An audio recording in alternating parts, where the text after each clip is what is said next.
আজকে মিথটা বাস্ট করে দিই, সত্যি কথা বলে দিই, এই আসল ট্রিপলার, এটা আমি কইছি। তালা আছে, জিকু ভাই আছে, আর মিস্টার ট্রিপলারও আছে, তাই তো? এই যে মিস্টার ট্রিপলার, এটা এটা এটা এটা তুই প্রমাণ দে।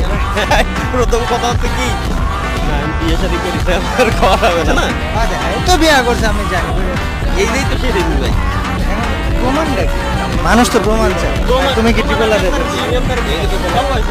যেহেতু অ্যাওয়ার্ডটা নিয়েই যাবে, যেহেতু অ্যাওয়ার্ডটা নিয়েই যাবে, আজকে যাওয়ার টাইমে অ্যাওয়ার্ডটা নিয়ে যাবে, আমরা জানি। একটা স্বীকার করো না কেন? তালা, তরে আমি নগদ 1,000 টাকা দিব, তুই আর ট্রিপলার প্রমাণ কর। ভাই আপনি কি দিবেন? ভাই আপনি কি দিবেন ভাই? তিনবার না বললি হ্যাঁ। দর্শক আজকে একটা মিথ বাস্টার হোক, হ্যাঁ। এটা হচ্ছে এই মালে প্রচুর ভণ্ড, সবাই আর ট্রিপলার ভাবে।